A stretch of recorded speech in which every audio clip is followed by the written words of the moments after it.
할렐루야. 함께 하신 여러분들을 주님의 이름으로 축복합니다.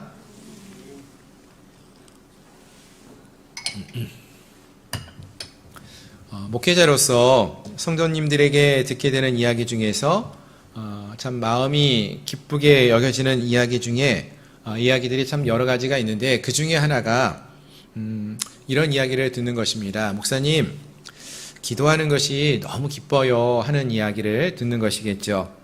또는 성경 말씀이 목사님 꿀처럼 답니다, 이런 이야기를 듣는 것입니다. 왜일까요? 아무래도 이런 이야기는 우리 성도님들이 믿음으로 잘 성장하고 있음을 보여주는 그러한 좋은 예가 되기 때문이 아닐까, 이런 생각을 해봅니다. 예를 들면은 기도를 하는데 하나님이 일하심이 막 경험되어지고, 기도하면은 그 기도가 응답되어지는 그러한 기쁨을 맛보게 되면은, 그런 분들이 기도를 어떻게 할까요? 이제 그만해야지 하는 생각을 하는 게 아니라, 기도가 무거운 짐이 되는 게 아니라, 기도하는 기쁨을 누리는 거예요. 더 기도하고 싶은 거죠. 기도를 하면은 또 하나님의 역사하심을 경험하게 되고 보게 되니까, 응답받는 기쁨을 누리게 되니까 더 많이 기도하는 그런 모습을 갖게 되지 않을까요?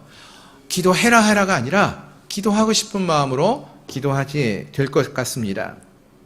또 성경을 읽는 것도 말씀을 읽을 때에 예전에는 말씀을 읽으면은 이게 무슨 이야기인지 깨닫지를 못하니까 졸리고 또 막 피곤했었는데, 이 말씀이 막 읽으면서 깨달아지는 거예요. 그런 기쁨이 있으면은 말씀이 자꾸 읽혀지겠죠. 또 그 말씀이 성경의 예전에 있는 성경의 이야기로만 끝나는 것이 아니라 내 삶 속에서 말씀이 살아나서 경험되어지는 그러한 은혜를 경험하게 되면은요, 하나님께서 직접 말씀하시는 것처럼 성경이 이해되어지고 경험되어지면은 성경을 읽는 기쁨을 누릴 수 있다라는 것입니다. 그래서 바라는 것은 오늘 함께한 우리에게도 이러한 은혜와 이러한 경험이 넘쳐날 수 있기를 소망합니다. 그래서 하나님이 은혜와 사랑을 더 많이 경험하시고, 기도와 말씀의 삶을 살아가는 것이 우리의 신앙이 무거운 짐이 아니라 우리의 기쁨의 수단이 되고 통로가 될 수 있는 그런 은혜가 있기를 소망합니다. 아멘. 자, 이제 오늘 본문의 말씀을 함께 살펴보기 원합니다. 오늘 본문의 말씀은 요한복음 6장 16절부터 21절까지의 말씀인데요. 여기에 나오는 내용은요, 우리가 흔히 말하는 물 위를 걸어오신 예수님에 관한 이야기입니다. 예수님이 물 위를 걸어오시는 그런 놀라운 이적을 행하시는 모습을 기록하고 있는데요. 그 내용을 이제 우리가 조금 더 자세하게 살펴보기 원하는데, 그 전에 먼저 이 사건이 그럼 어떠한 상황 속에서 일어나고 있는지 그 배경을 조금 더 살펴보기 원합니다.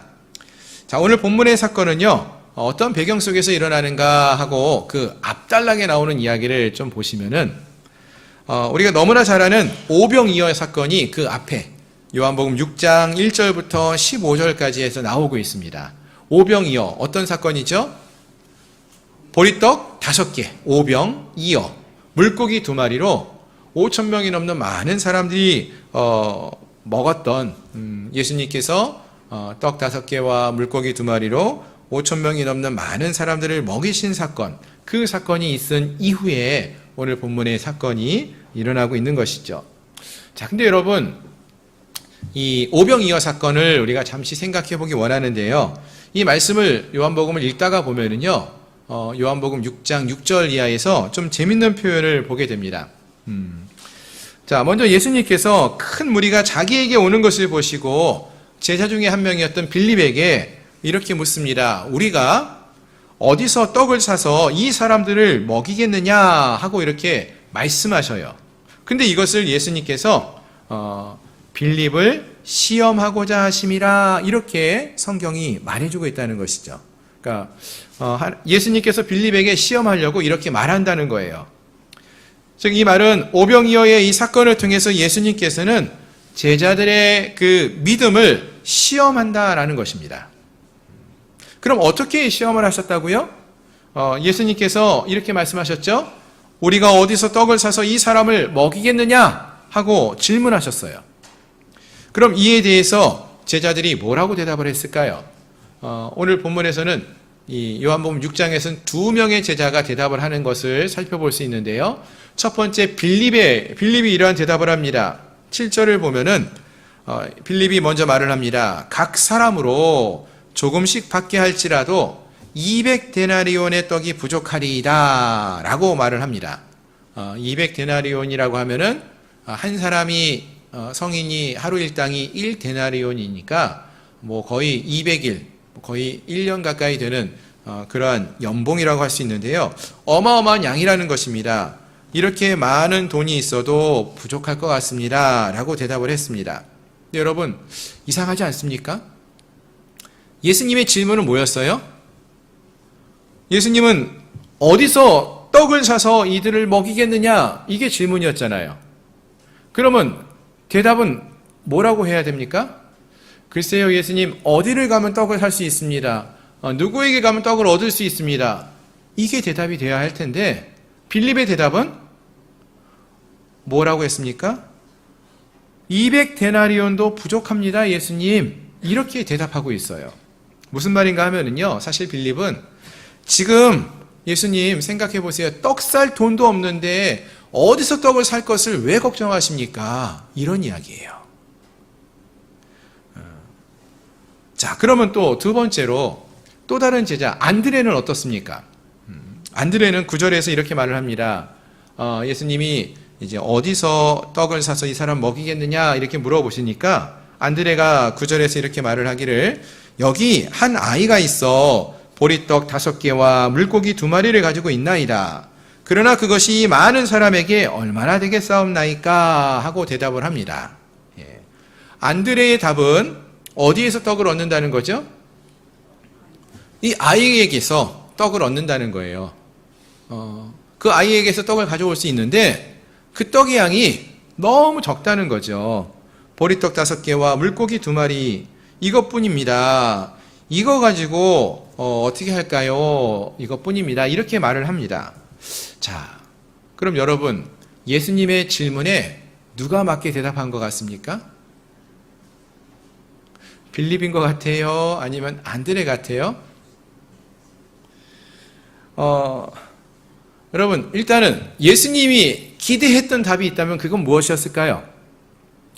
이런 질문에 대해서 기대했던 답 뭐를 기대했을까요? 예수님이 여러분들에게 이 질문을 했다면 여러분들은 뭐라고 대답하겠습니까? 정답은 아마 이걸 거예요. 예수님에게서부터 우리가 얻을 수 있습니다. 이 답을 원하셨을 것 같아요.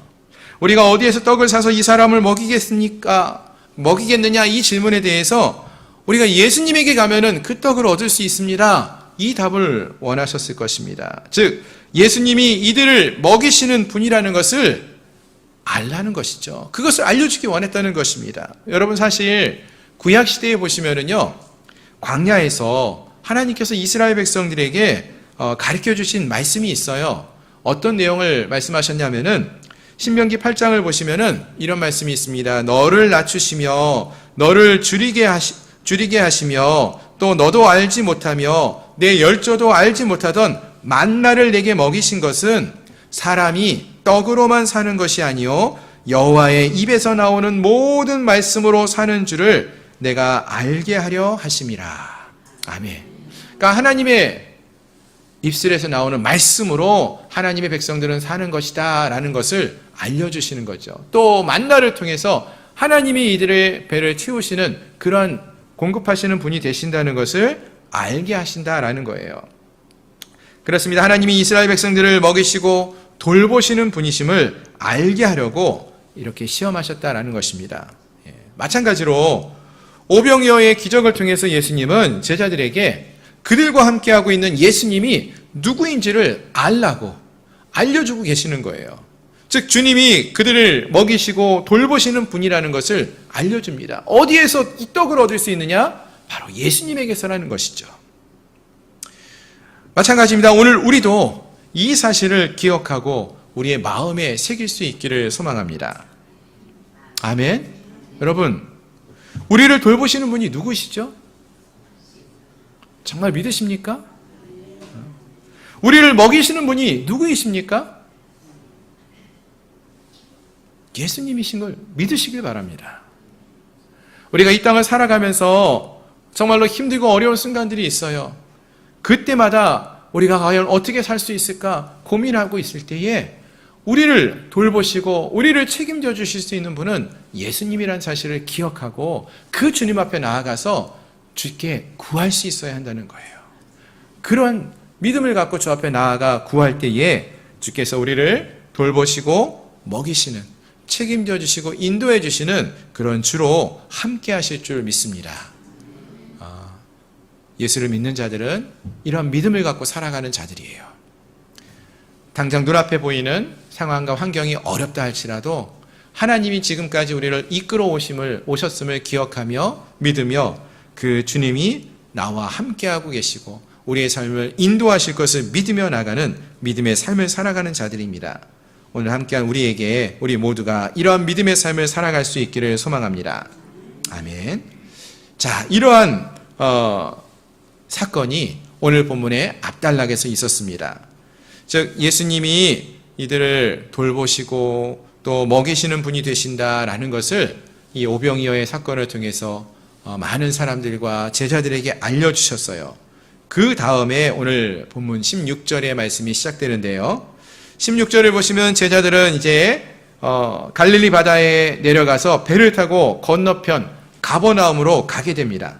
그런데 예수님께서는 아직 제자들이 계신 이곳에 오지 않으셨다고 했어요. 그럼 예수님은 어디 계셨을까요? 앞에 이 오병이어 사건이 있었던 산에 아직 머물고 계셨어요. 거기서 많은 수많은 사람들을 배웅하셨다라고 했습니다.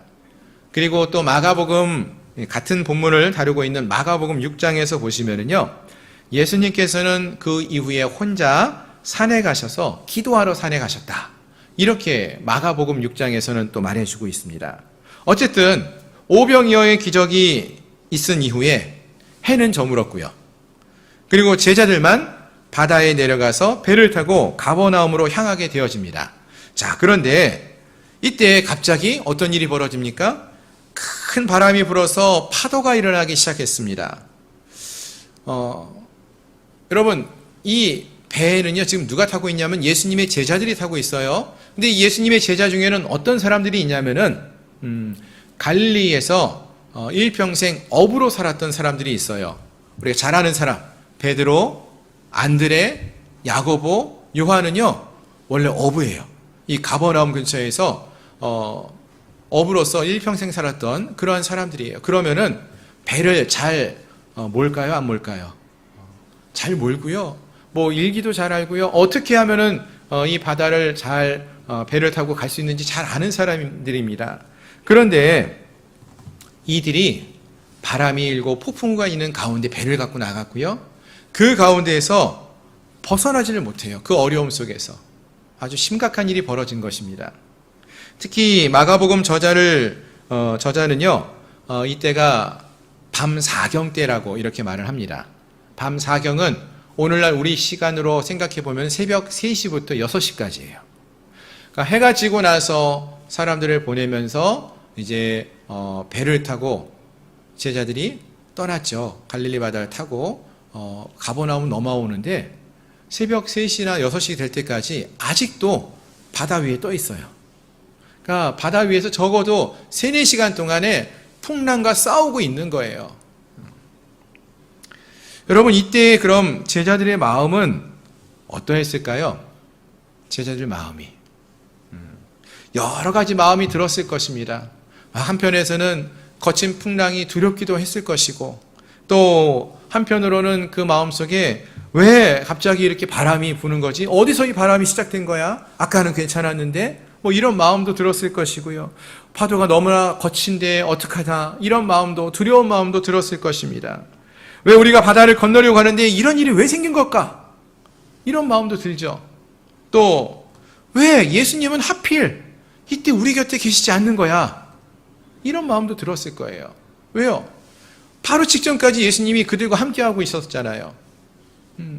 오병이어의 기적을 예수님이 행하시고 있었는데 그 주님이 나와 함께 하시기만 하면 참 좋았을 텐데 왜 내가 지금 배를 타고 건너가고 있는 이 순간에 예수님이 함께하고 있지 않은 것일까? 이런 마음을 가졌을 것 같아요. 그러면서 이 파도 속에서 풍랑과 싸우고 있었을 것입니다. 그렇지 않았을까요? 그랬을 것 같아요. 어떻게 할 수 있습니까?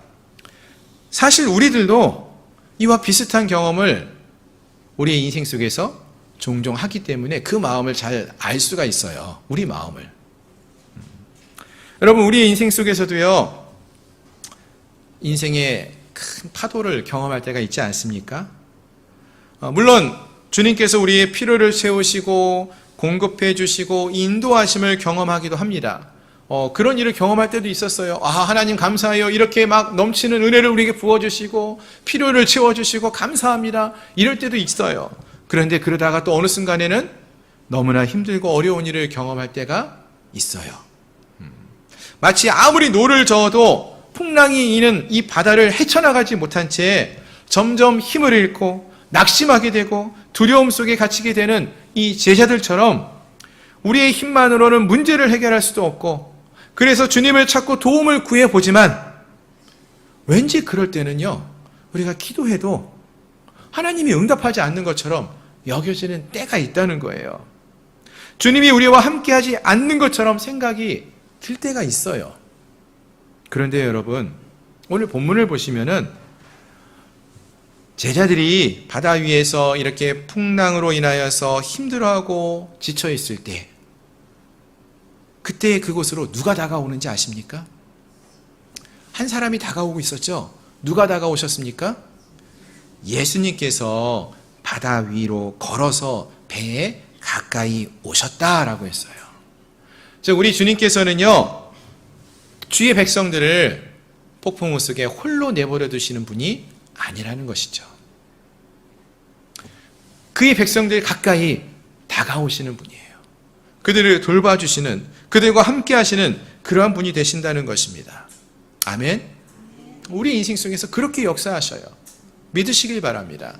근데 문제는 제자들은요, 예수님이 다가오시는 모습을 보면서 어떻게 생각을 합니까?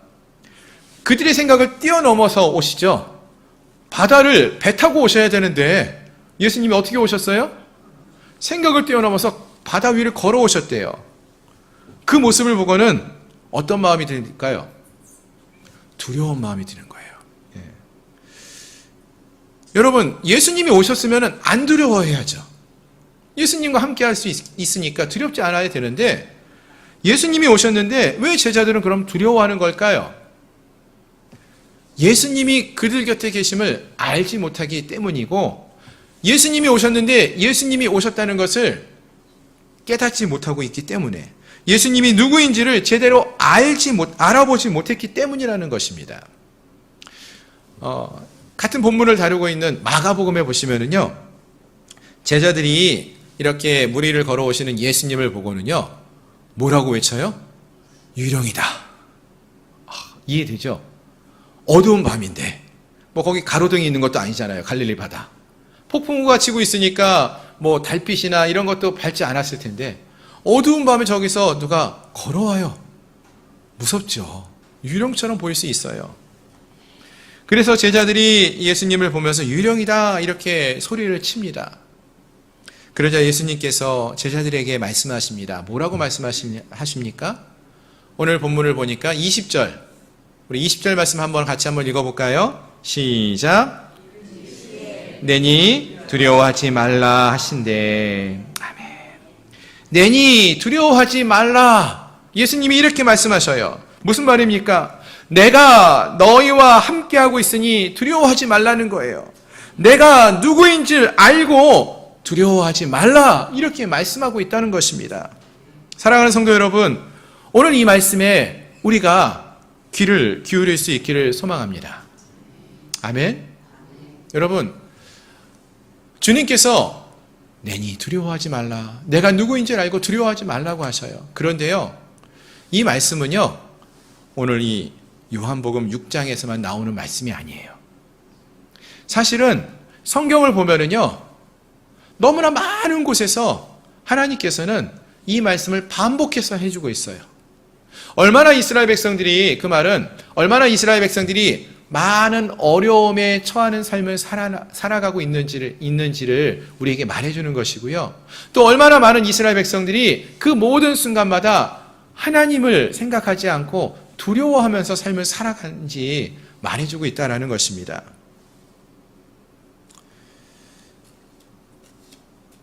제가 이 말씀을 이제 준비하면서 하나님께서 두려워하지 말라라고 하나님 백성들에게 말씀해 주시는 구절을 좀 한번 찾아보면서 묵상을 해봤는데요. 몇 군데만 좀 같이 한번 찾아볼 수 있으면 좋겠습니다. 먼저 창세기 15장에서 보면은 아브라함이 엘람 왕 그돌라오메를 비롯해서 5개 나라 연합군을 치고요. 조카 롯을 구하여 왔습니다. 그리고 나서 두려움 속에 빠져 있었어요. 그때 하나님이 이렇게 말씀하십니다. 창세기 15장 1절에서 이렇게 말씀하시겠는데, 이후에 여호와의 말씀이 환상 중에 아브라함에게 임하여 이르시되, 아브라함아 두려워하지 말라. 나는 내 방패요 너의 지극히 큰 상급이니라. 이렇게 말씀하십니다. 아멘. 또 가나안 정탐을 마치고 돌아온 10명의 정탐꾼들이요, 이스라엘 백성들에게 많은 이야기를 해요. 그 땅에 얼마나 큰 안악 자손이 있는지 아느냐? 정말로 두렵고 큰 성들이 있다. 우리는 그들과 비교해 보니까 메뚜기처럼 보였다.